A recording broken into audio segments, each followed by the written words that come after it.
Welcome back to Cooking with Siobhan. I'm Siobhan Muir, and today we are making, without even trying, gluten-free nut butter cookies. And the reason I say nut butter is often people will say peanut butter cookies.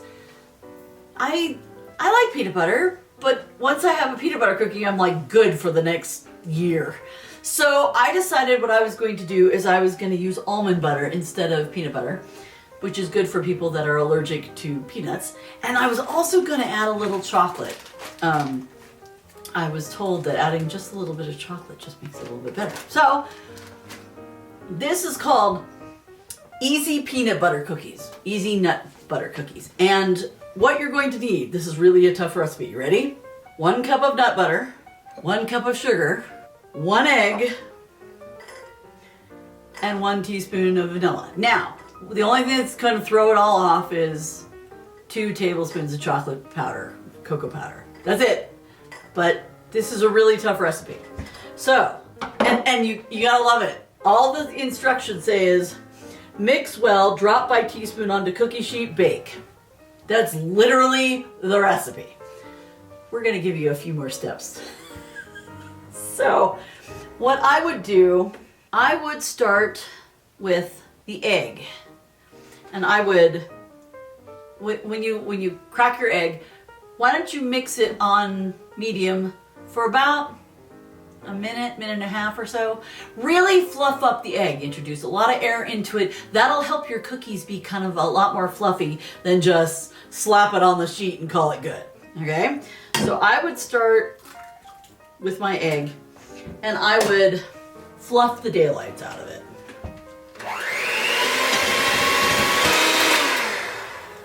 Okay, so what you want is going to be really light and fluffy looking.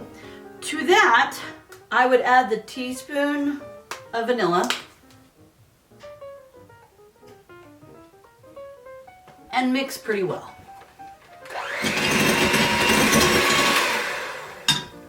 Then I would add the sugar. And because you often will do eggs and sugar together and mix them really, really well. Not only does it help keep the fluffiness going, but it, it distributes things very well. Okay, this makes a really pale yellow mixture. All right, then I would add the chocolate. Because it's a powder, it is a drier thing, so you're gonna wanna add 2 tablespoons of chocolate. This will really get, well, it's cocoa, but 2 tablespoons of cocoa will really bring out the chocolate, because you're trying to do kind of chocolate peanut butter, that sort of idea. Start slow, otherwise this will go everywhere. All right, now we have chocolate. And then, once you've done that, then add in the nut butter. This is going to be, it's okay to take your time with this. There is no hurry. While you are mixing in the nut butter though, set your oven to 350 degrees Fahrenheit or 177 degrees Celsius to preheat your oven. You're going to end up baking it at that temperature for about 10 minutes. Now I'm gonna add in the nut butter.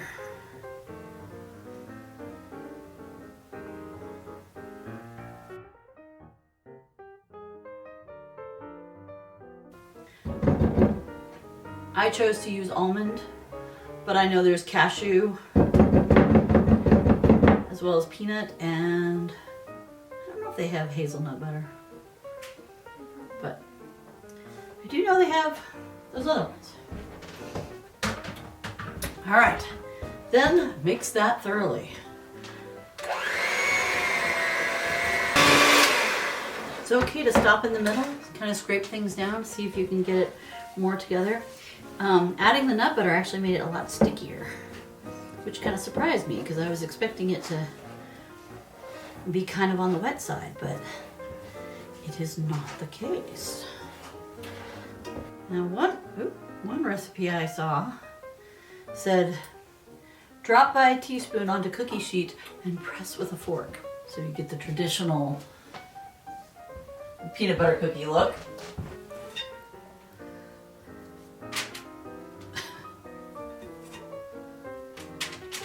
I don't have any idea if these are going to expand or not.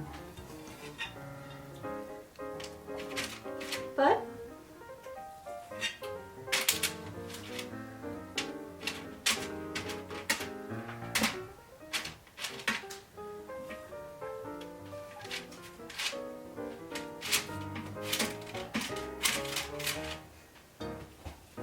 we shall see.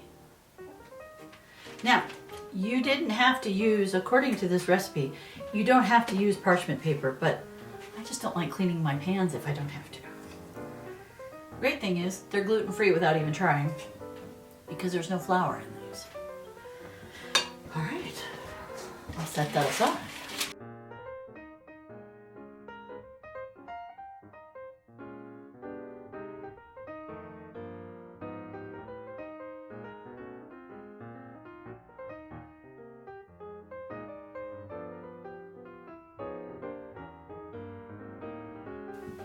All right, so it says bake for 10 minutes.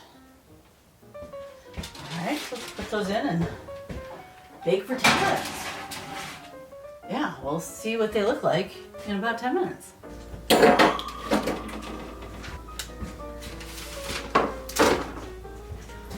I mean, they're super hot, so I'm not gonna grab them. They're very soft. Yeah, I would think you'd have to let them cool before you can eat and enjoy them. So what I'm gonna do, I'm gonna let them cool for 15 minutes, and then I'll show you what they look like when they've hardened a little bit. They smell really good. Do I have to share? Oh my gosh.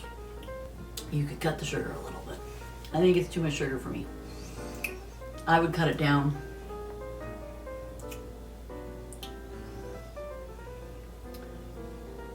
Half a cup? I'd drop it down to half a cup.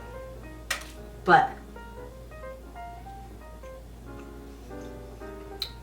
regular American eaters would love it.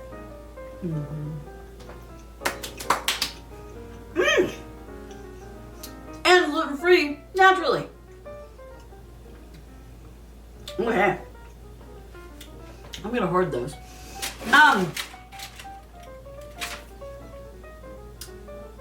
So, those are delicious. They won't last long. You could leave them at a party and you'll take back an empty dish. These are good. Finally, a recipe that's really good out of that little book. Well, that's not true. Let's rephrase. That little book that we got the recipe out of has good dessert recipes. Some of the other ones were a little, and you didn't see those videos on purpose. So, thank you so much for joining me. Definitely ring the bell to find out when there's new videos coming and announcing. Definitely like and comment on this video. Did you leave out the chocolate? Or the original recipe doesn't have chocolate in it. I recommend the chocolate. But did you use peanut butter? Did you use a different nut butter like cashew butter? Tell me what you did different. And sign up for Patreon. Patreon.com/Siobhan Muir is a great way to get cover reveals, extra writing that you wouldn't see normally day to day, some of the behind the scenes stuff, and random, statements about what's going on in my life because I no longer reside much on Facebook. So yeah, please join me there. Happy making, happy baking, happy eating, and happy reading. Bye.